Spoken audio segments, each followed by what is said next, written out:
días a todos. Muchas gracias por su presencia. Querida presidenta del Parlamento Europeo, Roberta Metsola, querido presidente del Partido Popular, Alberto Núñez Feijóo, querido presidente electo de Venezuela, Edmundo González, querido alcalde de Madrid y querida exalcaldesa de Madrid. Y queridos patronos de la Fundación, amigas y amigos, diputados, senadores, eurodiputados, muy buenos días a todos. Hoy clausuramos unas jornadas de reflexión muy productiva, porque a lo largo de estos 3 días hemos tenido la oportunidad de escuchar a los mejores y de dialogar sobre el futuro de España y el futuro de Europa. El embajador John Bolton dibujó el escenario geopolítico actual con una agudeza y la claridad que le caracteriza. La dureza es característica de los tiempos que vivimos, no del pincel que lo retrata. De nada sirve engañarse cuando se formulan diagnósticos. Sin diagnósticos ajustados no hay terapias útiles. Y cuando se trata de la paz y la libertad de las naciones, la ingenuidad complacente solo sirve para equivocarse. Abordamos los problemas europeos de estructura y coyuntura económicas con la misma sinceridad en el diagnóstico. No es casualidad que las expresiones que más abundasen en nuestra mesa económica fueran crecimiento y competitividad. Es bueno volver a recordar las razones de teoría y experiencia que insisten siempre en lo mismo. La libertad nunca fue parte del problema, siempre será ingrediente esencial de la solución.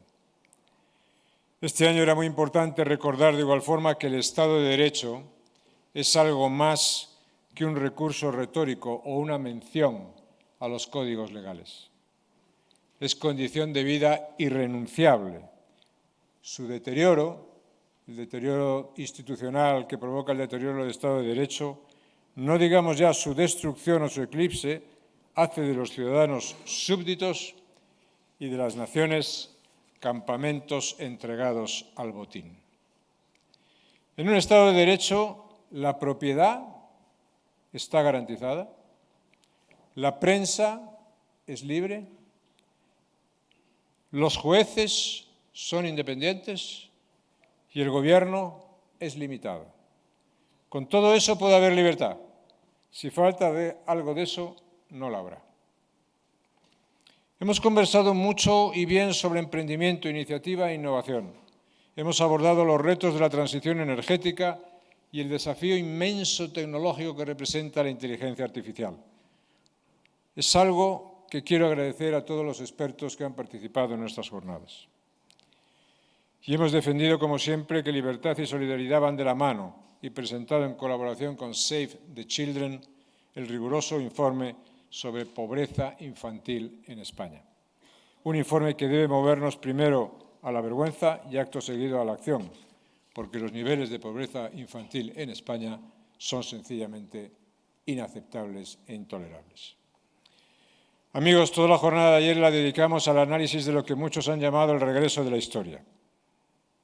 Y con la historia ha regresado el testimonio de que lo trágico forma parte de la condición humana. Y eso es algo que solo podemos olvidar pagando un muy alto precio. La libertad no se defiende sola y hoy hay que defenderla en muchos frentes materialmente y efectivamente bélicos. El imperialismo ruso y el terrorismo islamista representan un desafío directo tanto a los principios como a los intereses europeos y occidentales. Iberoamérica lleva años estancada en un proceso de involución democrática que deteriora la región e irradia influencias alarmantes y bien visibles en nuestro propio país. La infección populista está devorando países hermanos que hoy están muy presentes en nuestro recuerdo y en nuestra conciencia democrática. Hemos hablado de Venezuela porque no estamos dispuestos a medir nuestras palabras ni nuestros silencios cuando se trata de la libertad. Estar en el lado bueno de la historia es estar en el lado de la libertad. Desde aquí reafirmamos nuestro compromiso con la oposición democrática, con el presidente electo de Venezuela, Edmundo González, hoy aquí presente y a quien agradecemos muy sinceramente que nos acompañe.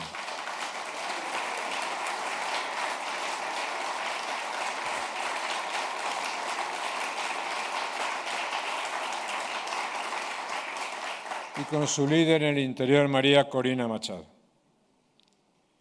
Perdonadme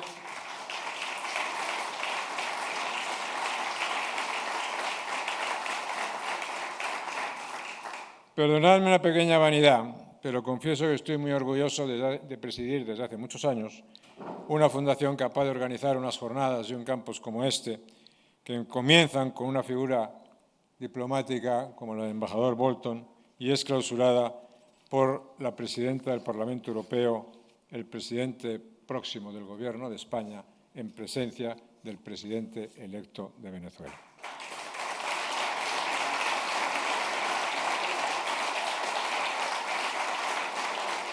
Quiero agradecer al personal de la Fundación, a los medios que nos han acompañado, a los invitados que han compartido su conocimiento con nosotros, el gran trabajo realizado en este campus. Y hoy, singularmente, me es muy grato saludar a la presidenta Metsola. Nos acompaña una mujer acostumbrada a batir récords. Fue la primera vicepresidenta maltesa del Parlamento Europeo.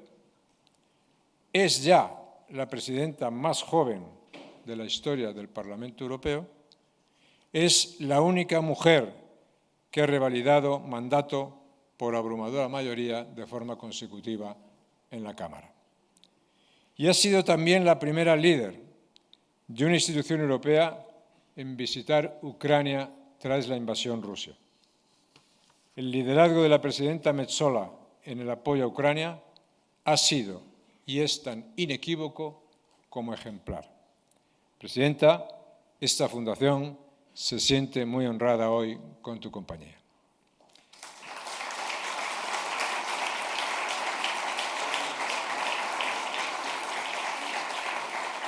Queridas amigas y amigos, quiero concluir estas palabras recordando que la libertad será siempre el polo orientador de una Europa y una España renovadas.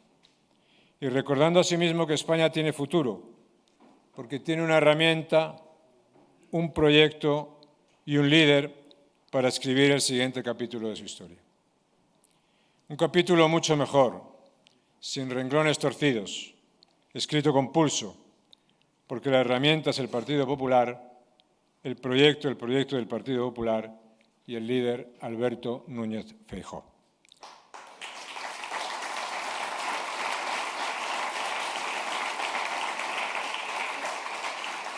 Alberto Núñez Feijóo ha dado la cara siempre por este partido y por los españoles, no ha rehusado sacrificios, ha postergado comodidades y ha sido capaz de poner a punto, con una generosidad que le honra, la alternativa que España necesita.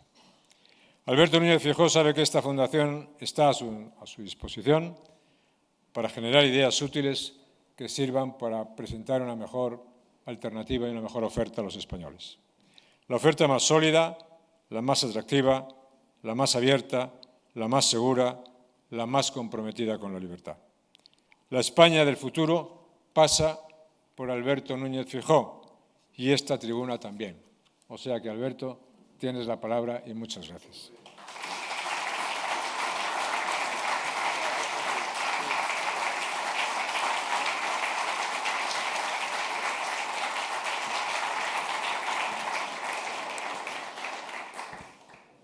Muchas gracias. Muy buenos días a todos. Querido presidente Aznar, presidente de la Fundación, queridos patronos, querida presidenta del Parlamento Europeo, querida Roberta, querido director de FAES, presidente electo de Venezuela. Señoras y señores, es un honor para mí participar en la clausura del Campus FAES de este año.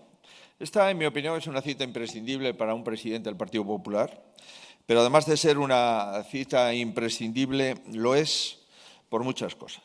Decía el presidente Aznar, señalando cuáles fueron los contenidos y alcances del campus de este año, que habían pasado por aquí voces autorizadas ¿para qué? Para entender el mundo de hoy.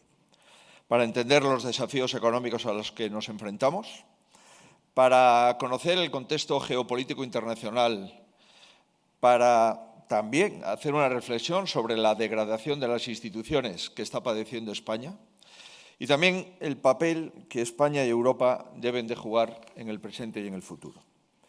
Quien se haya asomado estos días a los paneles de este campus habrá encontrado significado a la propia Fundación. Primero, una defensa total de los valores que nos reúnen alrededor de las democracias occidentales. Segundo, un debate honesto y constructivo entre diferentes puntos de vista. Tercero, la voluntad de compartir experiencias para afrontar los retos que tenemos. Los retos que tiene España como nación, como Estado miembro de la Unión Europea, como integrante de la OTAN y como hispanoamericanos. Y precisamente sobre esto quisiera hacer una breve paréntesis para referirme al enésimo conflicto diplomático de nuestro país. Una de las señas de identidad del populismo es la falta de respeto a nuestro país. El presidente saliente y la presidenta electa de México han recurrido a una provocación inaceptable entre dos países que, a pesar de ellos, seguirán siendo hermanos en el futuro. Y lamento que la diplomacia haya fallado para reconducir la situación. Constatado su fracaso, la reacción ha sido lógica. En mi opinión, no cabía otra opción. Sinceramente, creo que a la presidenta de México le vendría muy bien leer un libro titulado «Nada por lo que pedir perdón». Se lo haré llegar en defensa de nuestro legado, de nuestra dignidad y en defensa de nuestro jefe de Estado.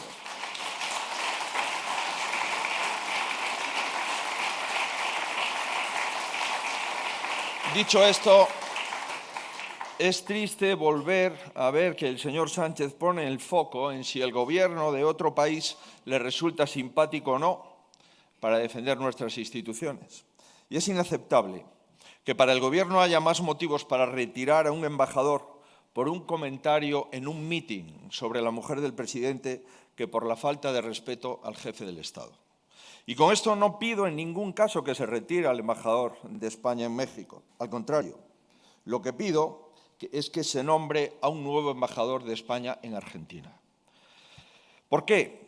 Porque creo en la diplomacia seria y porque pido que se defienda más a quien nos representa a todos que a quien no representa a nadie.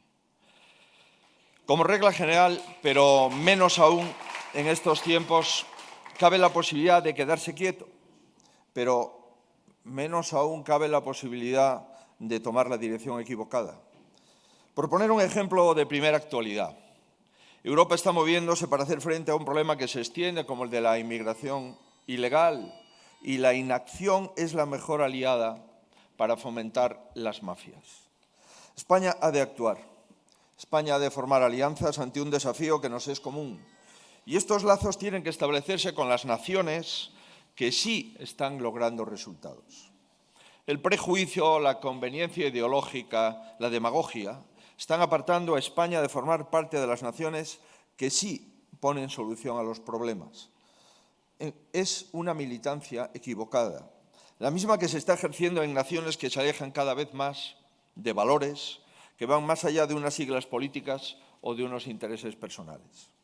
En el mundo de hoy no hay una militancia más noble que la libertad, que la democracia y el Estado de Derecho, que han de ser defendidos y reivindicadas sin ambages ante cualquier amenaza, interna, externa o en cualquier rincón del mundo. La gran disyuntiva política y moral de nuestros tiempos divide a aquellos que creemos en la democracia, el multilateralismo y el orden internacional basado en reglas, de aquellos que se alinean de manera tácita o explícita con autocracias y regímenes poco homologables a nuestros valores.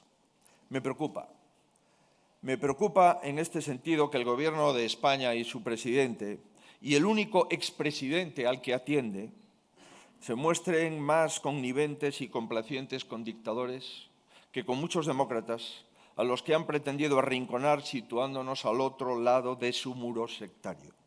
Sea por intereses económicos, sea por simpatías ideológicas o sea por secretos inconfesables. Los españoles estamos inequívocamente con la democracia y España, a través de su gobierno, debería estarlo también, en Europa y en América. No nos podemos permitir que España sea noticia en la Unión por los ataques de su Gobierno al Estado de Derecho, a los jueces, a los periodistas y a los medios de comunicación. Es decir, que pretendan recortar nuestras libertades.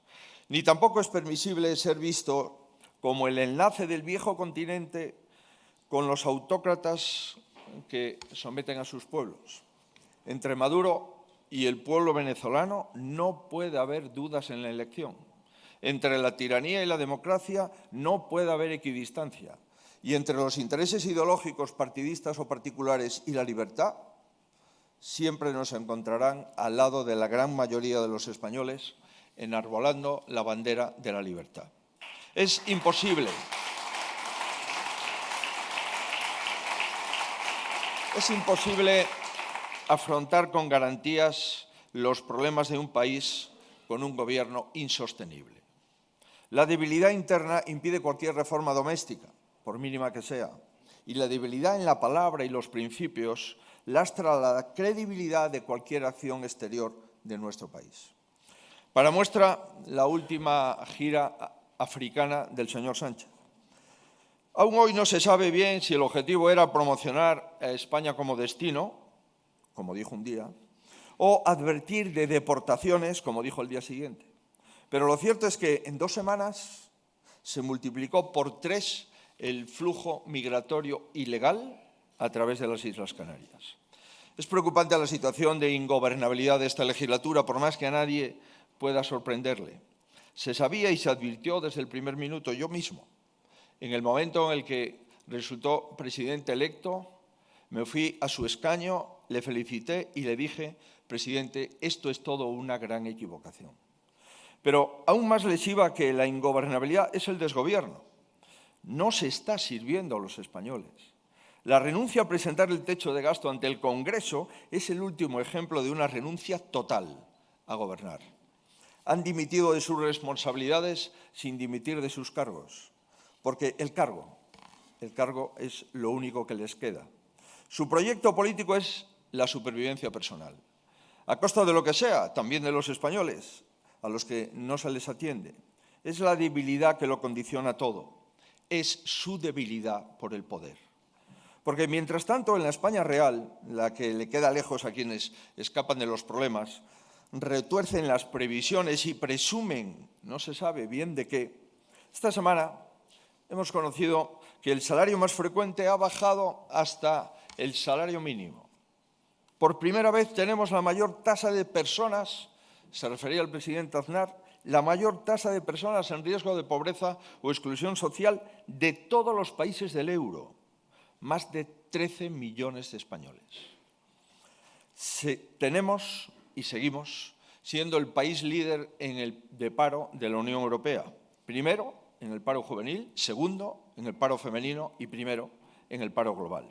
Los jóvenes tienen cada vez más dificultades para emanciparse y el índice de miseria de España es el mayor de la Unión Europea.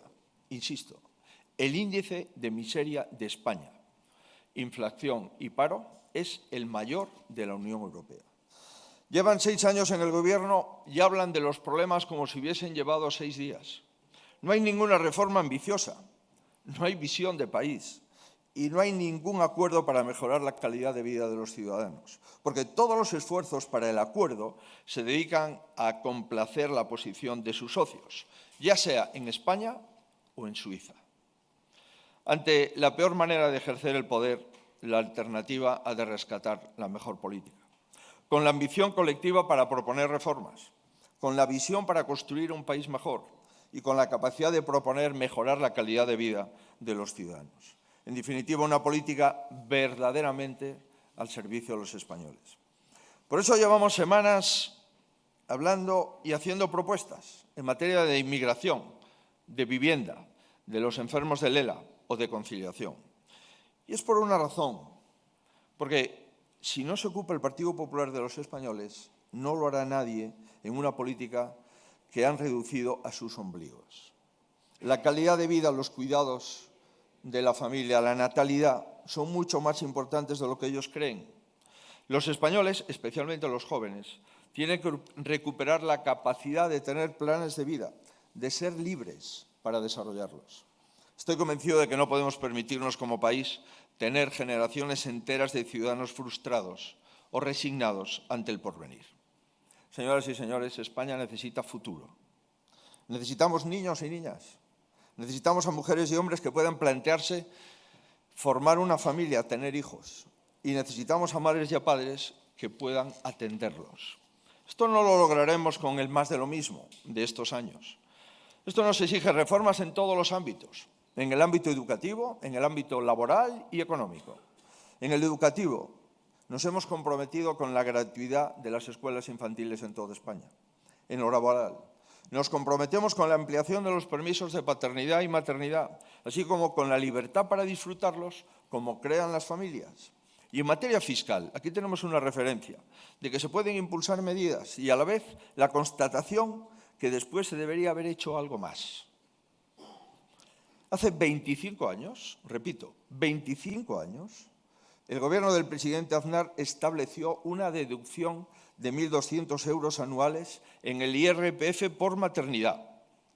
Hace 25 años que no se ha actualizado. Ni se han incrementado las cuantías, ni se han actualizado conforme al IPC. Solo el Gobierno de Rajoy la amplió en 1.000 euros más por los gastos de guardería. Pues bien, después de 25 años, creo que es necesario incrementar esas deducciones y aumentar el apoyo directo vía IRPF a las familias con hijos a cargo. Las familias necesitan el apoyo de las instituciones para que puedan desarrollar su proyecto de vida. Para eso está la política, para intentar mejorar la vida de los demás. Y en eso estamos. Y agradezco al presidente Aznar, en su calidad de presidente de la Fundación FAES y también de expresidente del Partido Popular y del Gobierno de España, su apoyo constante y continuo. Y le agradezco especialmente este campus, por ser una vez más un foro de reflexión, de estudio y de debate sobre los grandes asuntos de nuestro tiempo, por ser una vez más reflejo del puente que debemos ser entre Europa y América, entre América y Europa, y por ser una vez más un faro de democracia, de libertad y de valores. Muchas gracias, presidente. Muchas gracias.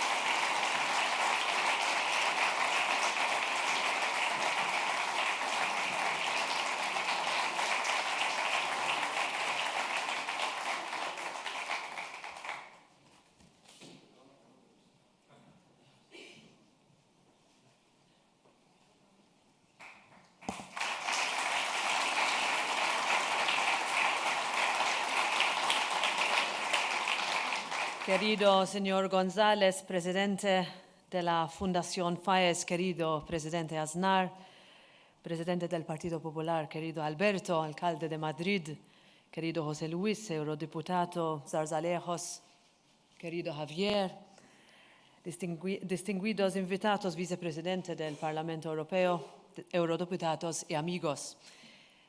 Siempre es un placer estar de vuelta en la maravillosa ciudad de Madrid, pero poder participar en este prestigioso Campus FAES hace que mi regreso sea aún más especial. Thank you for inviting me to be with you today and for giving me the opportunity to speak to you about the renewal of the European Union, or what I like to call a new European age for our Union.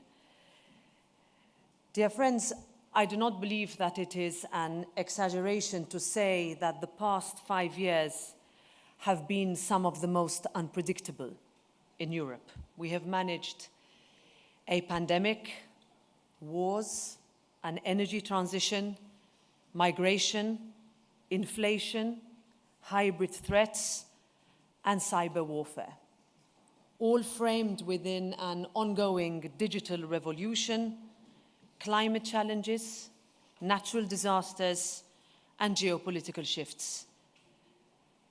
This did not happen by coincidence. It happened because we were able to take the difficult decisions, from standing up to Russia and supporting Ukraine, to ensuring our economies could recover, to passing groundbreaking legislation like that on migration. And I know that none of this would have been possible without the commitment of my Spanish friends and colleagues in the Partido Popular. Thank you, President Alberto Núñez Feijóo, for your leadership and your friendship. Thank you to Javier, to Esteban González Pons, y Citono López Istúriz for the invaluable in the European Parliament, together with the rest of the Spanish delegation led by Dolores Montserrat. Now, let me say that I do not believe in politics being run by nostalgia. This is not what it is about. But I thought it important to outline our resiliency over the past years and decades in order for us to better frame today's discussion. Because in many ways, the European Union today is stronger, more united, and more in sync than ever before.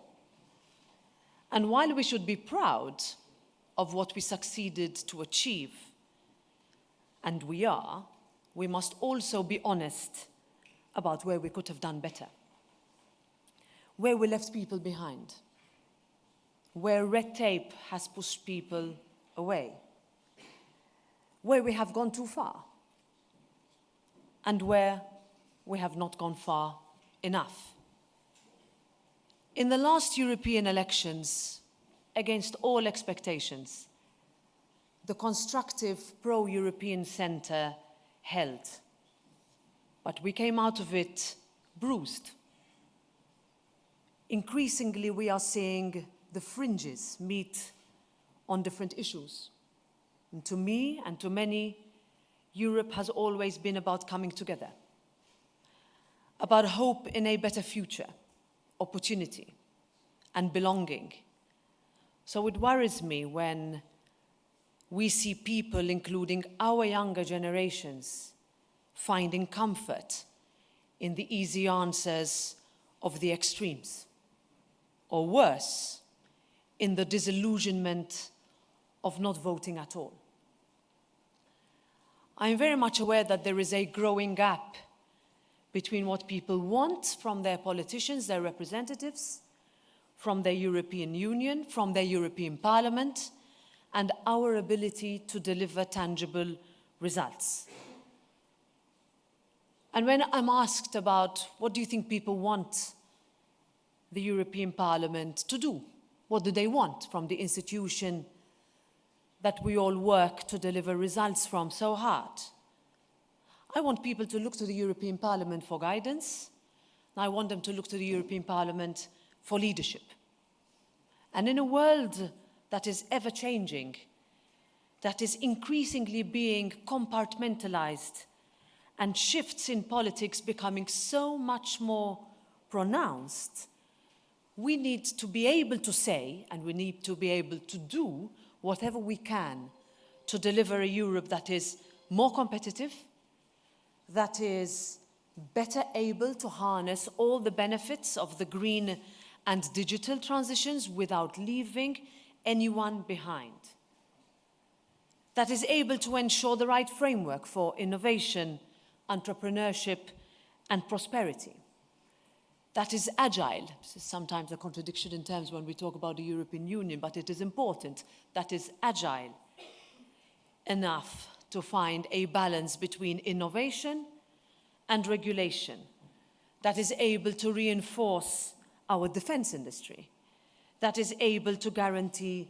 security, that is able to safeguard human dignity, one that offers real, practical solutions to the challenges that people face. Alberto, you were referring to figures that we need to take into consideration very seriously. I traveled here often during the campaign in preparation to the European Parliament elections, and I would ask young people, what do you want to see as Spanish young people from the European Parliament? And the answer was very clear. We want a clean environment. We want quality jobs. We want a roof over our head. We want to make sure that the benefits that we are offered in cities are offered also throughout Spain. no matter how close you are to a city centre or far away from it. And that is our role now. That is our responsibility, to be able to fulfill those young people's potential and demands from us in this new world, where we need to move closer on issues like energy, on telecoms, on banking, on capital markets, as we also continue to support, at the same time, nothing is mutually exclusive, the agricultural and fisheries sectors. And all of this implies significantly more funding. Now, of course, I know there is disagreement on how we can get there between member states and different traditions of finding solutions to such challenges. But I think we must not be afraid to take the necessary next steps, because this is a time for reform, for a renewal in the way that we do things. And for this, I give a clear and concrete commitment that the European Parliament is ready.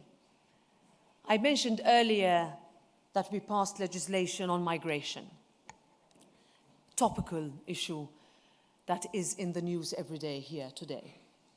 This is an excellent example of where the constructive pro-European centre can not only hold strong, but can deliver on an issue that is at the very top of voters' concerns. An issue that is also incredibly divisive, and where positions are tightly entrenched, often along ideological lines. But what we wanted to show in the last few weeks of our mandate, which was a very difficult one in the last 5 years, was that even if at times it looks impossible, even if it is sometimes very difficult, a true European answer is always within reach. Now, I spoke about the legislation. We need to move to the next step, implementation. And our focus needs to be that we ensure that such a legislative amount of huge legislation is implemented and it works for people in the Canary Islands who are under pressure, for Spain, for Italy, for Greece, for all countries that are faced with daily challenges. And our message from the European Parliament is that you are not alone. We are all in this together. And we have the legislative tools to build a system that is fair with those who are in need of protection, that is firm with those who are ineligible, and that will be able to break trafficking models that exploit the most vulnerable people on the planet. Now, we need to build on it and focus on returns of those who are not eligible. I use this example as what I would call a triumph of compromise. It is a philosophy that we must also apply to our international relations. And here we know that we have a lot to learn from you, from the Mediterranean region to Central and South America and Africa.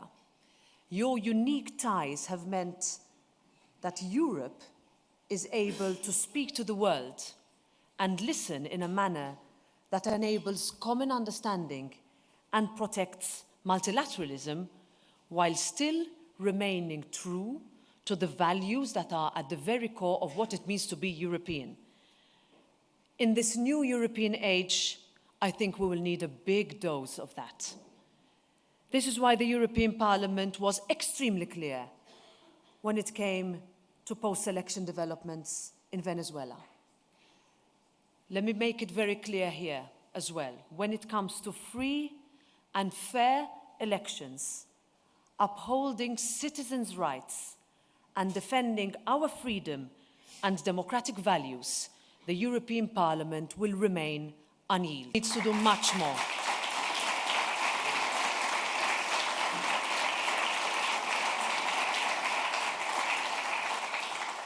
Europe needs to do much, much more on this and further engagement with Latin America. Now, it is against this backdrop that a few days ago, actually a few hours ago, it feels like days, I was in New York City for the United Nations General Assembly. And there my message was to re-emphasize the need to renew our transatlantic relationship and to reinforce our alliance of global democracies on the world stage by seeking common ground. Now, critics may call this the politics of the past. I call it the very opposite. I call it the politics of the future. Because I believe that the only way that we can defeat populism, push back against extremism taking hold so quickly, is not by claiming moral superiority, but it is with real solutions, by building bridges and not walls. That is the new European age. So, dear friends, we have never been afraid of change. I have never been afraid of change, and Europe has never been afraid of change. This is our blueprint for the renewal of our union, and consider this, my words today and hereinafter, my and the European Parliament's invitation to join forces in moving forward. Muchas gracias.